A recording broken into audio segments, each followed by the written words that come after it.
Last lecture में हमने consider किया था charging by friction and charging by conduction. इस लेक्चर में हम कंसिडर करेंगे चार्जिंग बाय इंडक्शन।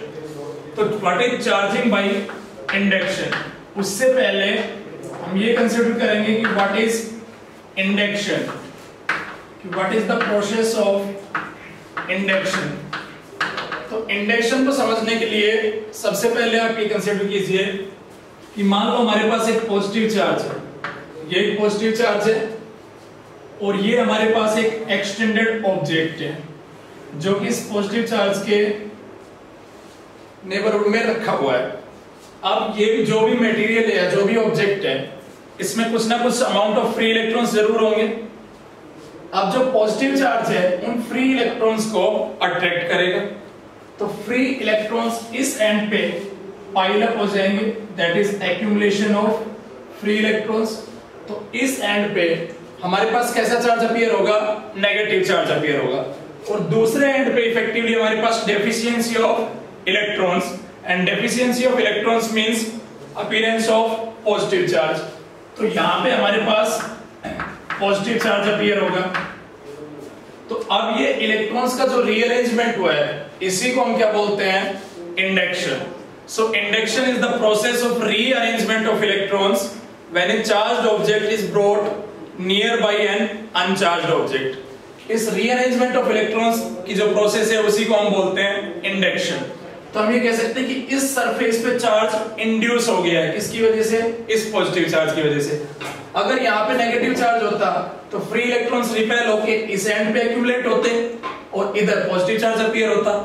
तो अगर पॉजिटिव चार्ज है तो इधर नेगेटिव चार्ज अपीयर होगा, और अगर नेगेटिव चार्ज है तो इधर पॉजिटिव चार्ज अपीयर होगा। तो चाहे जो चार्ज ऑब्जेक्ट है उसके पास पॉजिटिव चार्ज हो चाहे नेगेटिव चार्ज हो, उसको आप जब भी किसी अनचार्ज ऑब्जेक्ट के नजदीक लाओगे तो उसके फ्री इलेक्ट्रॉन्स को वो रीअरेंज करेगा। This process is known as induction.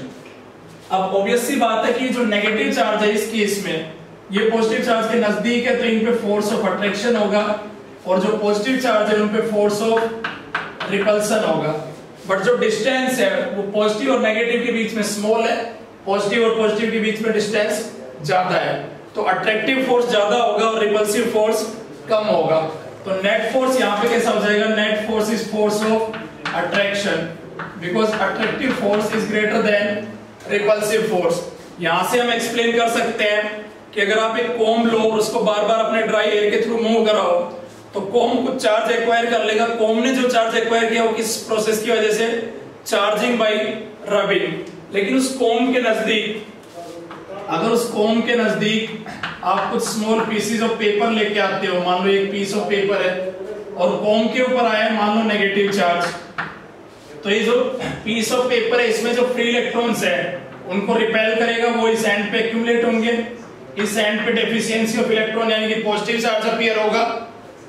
अब ये जो नेगेटिव चार्ज है इस पॉजिटिव चार्ज को अपनी तरफ अट्रैक्ट करेगा, नेगेटिव चार्ज को रिपेल करेगा, बट क्योंकि पॉजिटिव चार्ज नजदीक है तो नेट फोर्स कैसा हो जाएगा? अट्रैक्टिव। तो ये पीस ऑफ पेपर किसकी तरफ मूव करेगा? कोम की तरफ। तो ये किसकी वजह से? इस पे नेट चार्ज इंड्यूस नहीं हुआ है, नेट चार्ज अभी भी जीरो है, बट क्योंकि रीअरेंजमेंट ऑफ इलेक्ट्रॉन हो गया है, there is separation of centre of positive charge and centre of negative charge, और पॉजिटिव चार्ज का सेंटर नेगेटिव चार्ज के नजदीक है इसलिए इसको अट्रैक्ट करेगा। So this piece of paper will fly towards the comb. Same way में हम एक्सप्लेन कर सकते हैं, मान लो एक टैप के थ्रू, आपके पास एक टैप के थ्रू बहुत fine stream of water flow कर रही है, उसके नजदीक आप इसी कोम को लेके जाते हो, तो उसी कोम को जब आप इसके नजदीक लेके जाओगे तो अब इस कोम पे क्योंकि नेगेटिव चार्ज है, अब जो वाटर की स्ट्रीम है, वाटर में जो मॉलिक्यूल्स है वो पोलर मॉलिक्यूल्स है, तो जब नेगेटिव चार्ज है तो पोलर मॉलिक्यूल्स, मान लो ये मॉलिक्यूल है, अब यहाँ पे नेगेटिव चार्ज है, तो नेगेटिव चार्ज जो पोलर मॉलिक्यूल है उसके नेगेटिव चार्ज को रिपेल करेगा, तो नेगेटिव चार्ज इधर और सेंटर ऑफ पॉजिटिव चार्ज इधर, तो ये इसको अट्रैक्ट करेगा। अगर आप इसके नजदीक पॉजिटिव चार्ज लेके जाते हो तो पॉजिटिव चार्ज को रिपेल करेगा, पॉजिटिव चार्ज इधर और नेगेटिव चार्ज इधर, उस केस में भी ये इसको अट्रैक्ट करेगा।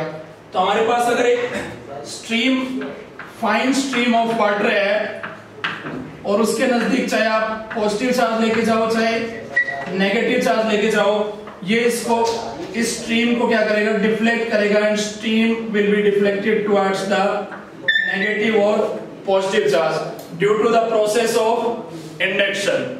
तो यहाँ पे रीअरेंजमेंट ऑफ इलेक्ट्रॉन्स है। अब हम इस प्रोसेस की हेल्प से किसी ऑब्जेक्ट को चार्ज कैसे कर सकते हैं, means how can we use the process of induction to charge a body. तो उसके लिए आप कंसिडर कीजिए कि हम चार्ज करना चाहते हैं to charge a metal sphere positively, कि हमें एक मेटल स्फीयर को पॉजिटिवली चार्ज करना है। तो उसके लिए आप देखिए, सबसे पहला स्टेप कि आप एक मेटालिक स्फीयर लो और उस मेटालिक स्फीयर को एक इंसुलेटेड स्टैंड पे रख दो। ये हमारे पास मेटल स्फीयर, और इस मेटल स्फीयर को हमने एक इंसुलेटेड स्टैंड पे रख दिया है। इंसुलेटेड स्टैंड पे रखने का पर्पस यही है कि वो जो अनचार्ज मेटल स्फीयर है वो जो भी चार्ज एक्वायर करे वो ग्राउंड में मूव ना करे। तो ये हमारे पास जो स्फीयर है ये अनचार्ज मेटल स्फीयर। अब अगर आपको पॉजिटिवली चार्ज करना है तो इसके नजदीक एक नेगेटिव चार्ज रोड लेके आओ। अगर नेगेटिवली चार्ज करना होता तो हम एक पॉजिटिवली चार्ज रोड लेके आते। तो सेकंड स्टेप क्या हो जाएगा, bring a negatively charge road near the metallic sphere. तो जब आप एक नेगेटिवली चार्ज रोड यहां पे लेके आए तो अब जो मेटल स्फीयर के अंदर फ्री इलेक्ट्रॉन्स है वो इस नेगेटिव चार्ज से रिपेल होंगे।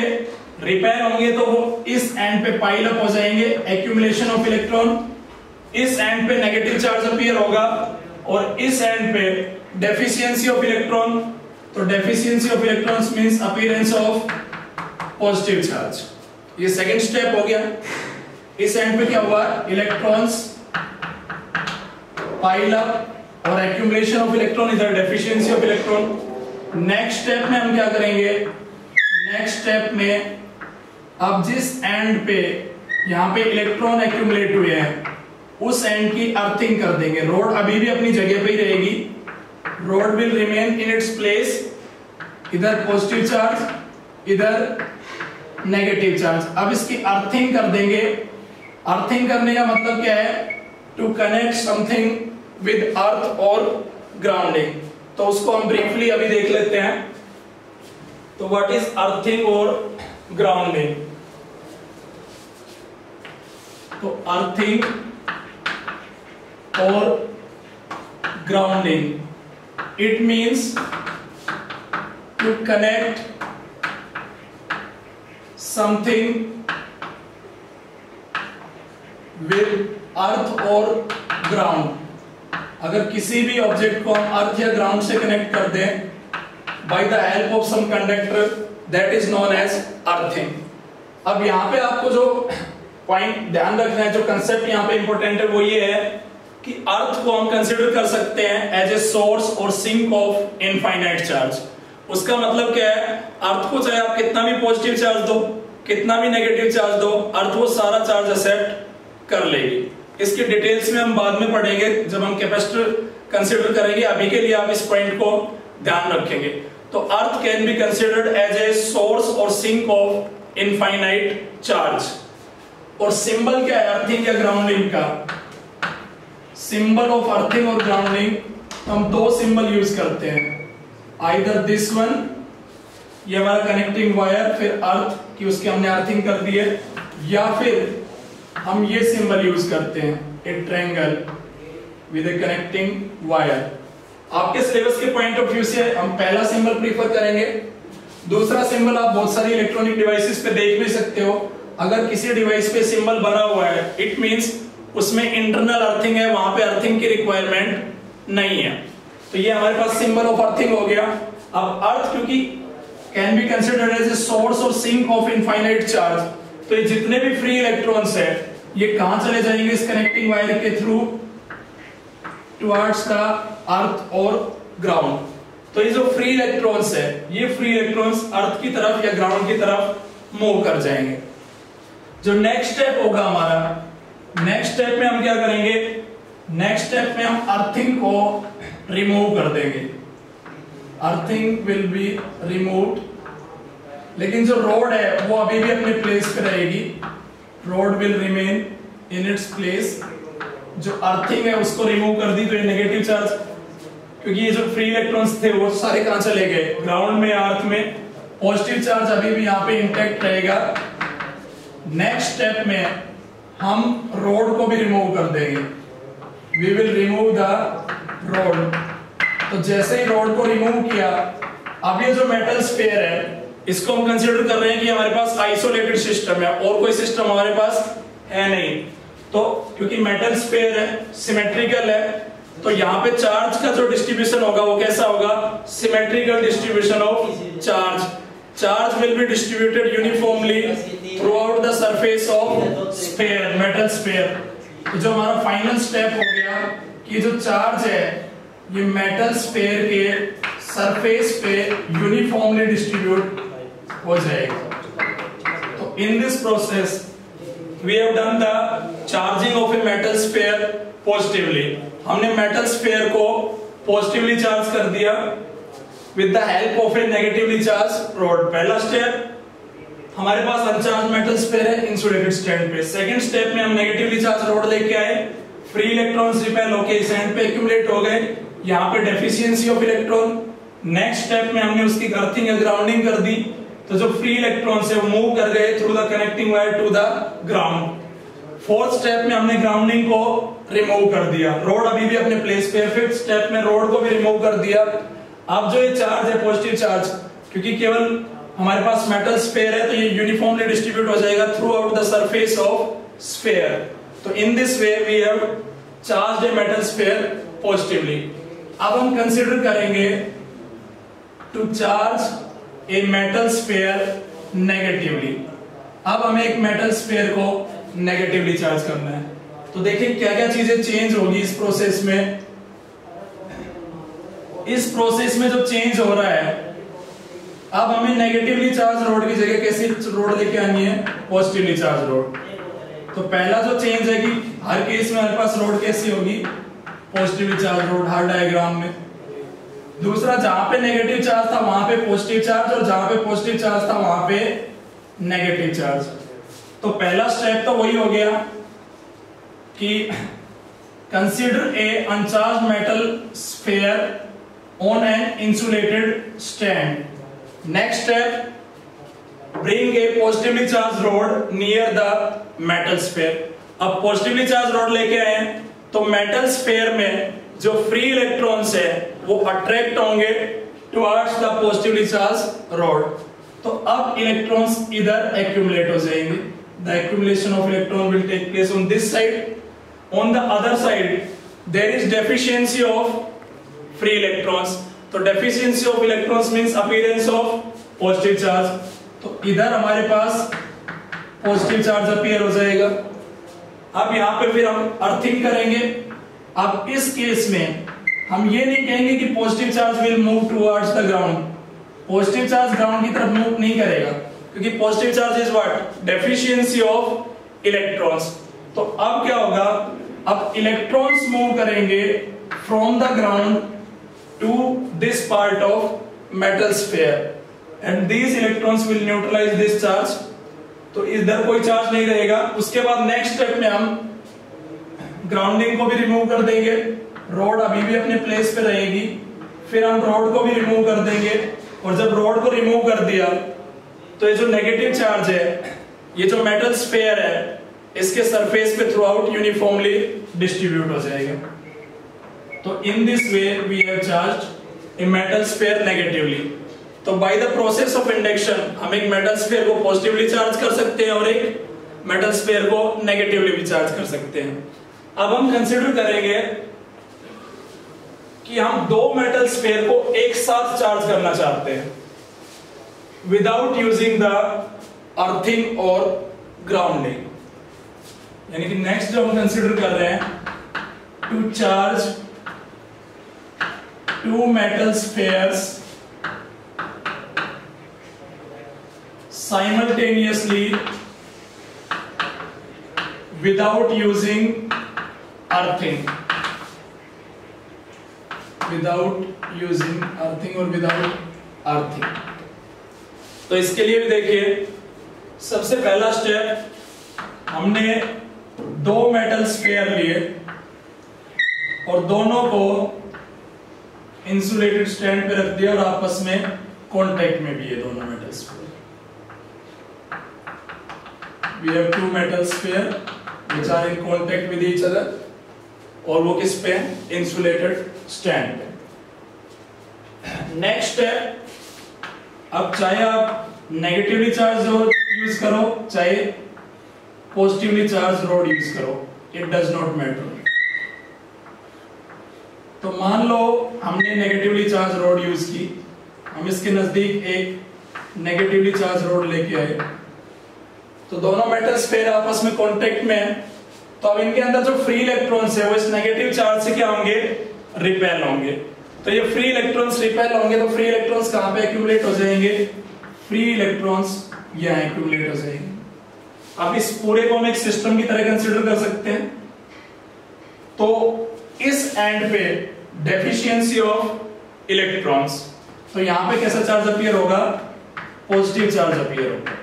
ठीक है, आप इस डायग्राम को ऐसे नहीं कर सकते कि यहाँ पे नेगेटिव चार्ज, यहाँ पे पॉजिटिव चार्ज, क्योंकि जो भी चार्ज होगा वो एक्सट्रीम पे होगा, या तो टुवर्ड्स द लेफ्ट सरफेस या टुवर्ड्स द राइट सरफेस, क्योंकि like charge will repel each other.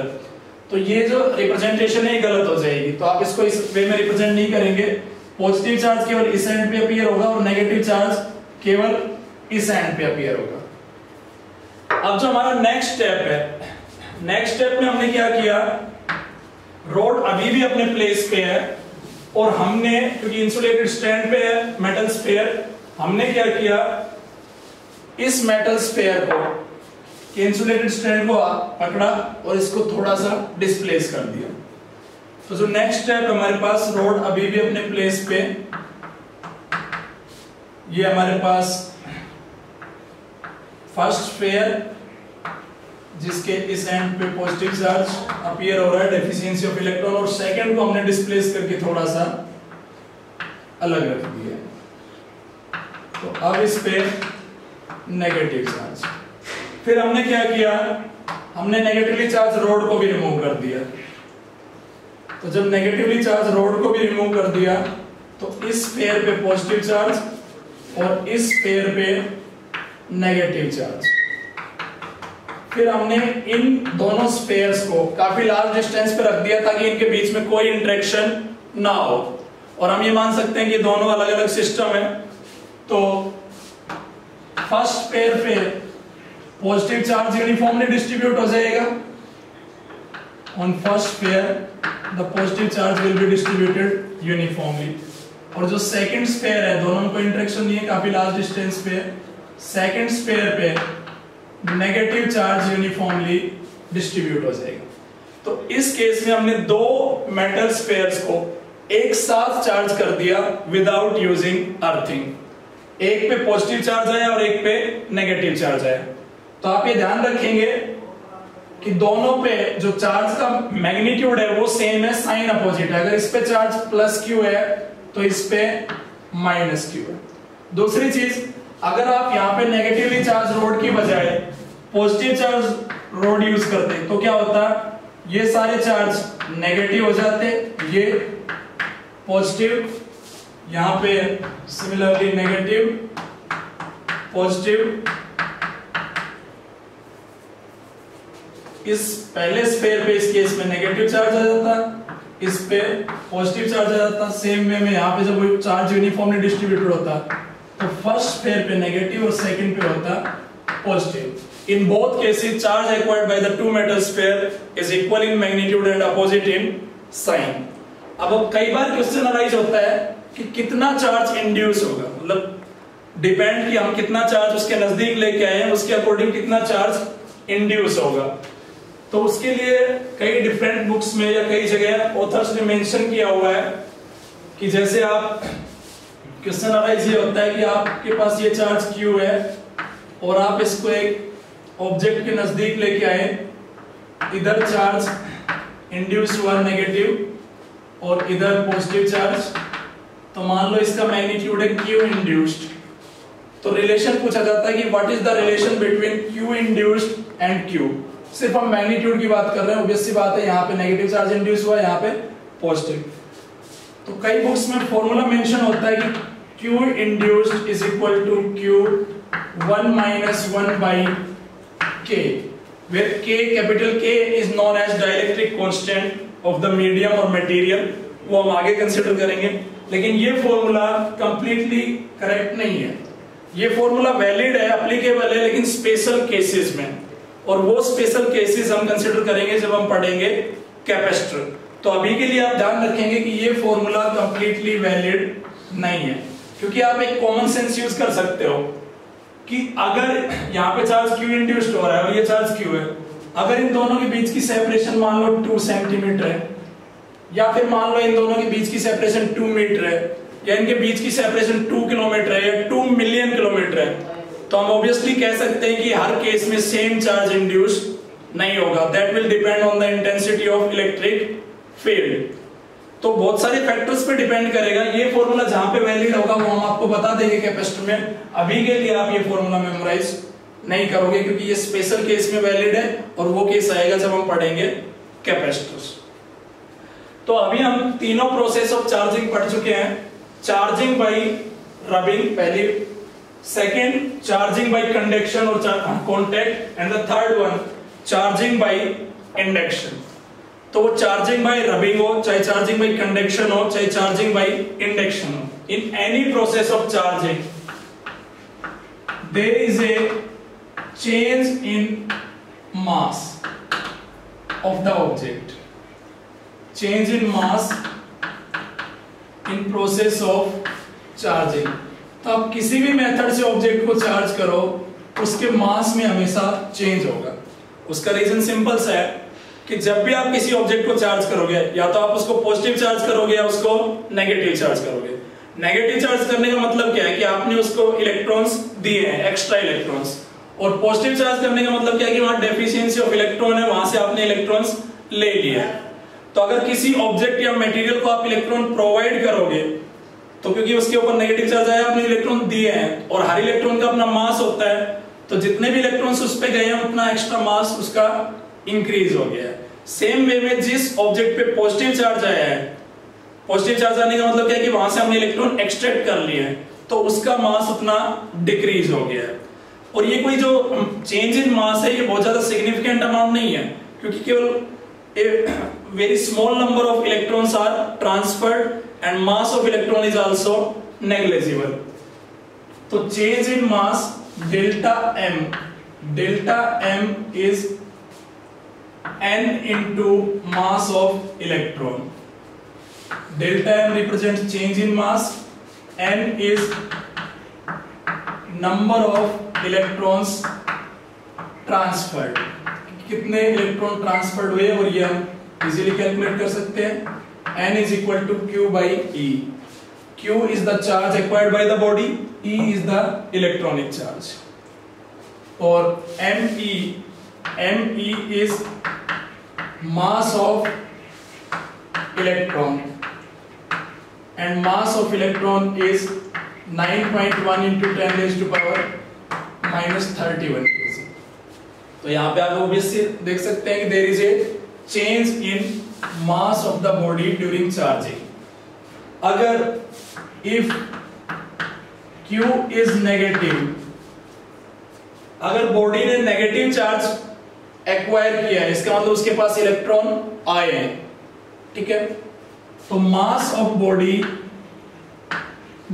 Body will increase slightly, ज्यादा चेंज नहीं आएगा, slightly. And if Q is positive, अगर बॉडी ने पॉजिटिव चार्ज एक्वायर किया है, इसका मतलब वहां से इलेक्ट्रॉन्स गए हैं, वहां से इलेक्ट्रॉन एक्सट्रैक्ट किए गए हैं, तो mass of body will decrease slightly, ठीक है। और कितना चेंज होगा वो हम यहां से बता सकते हैं, n is number of electrons transfer where n is equal to q by e। So there is also a change in mass during charging.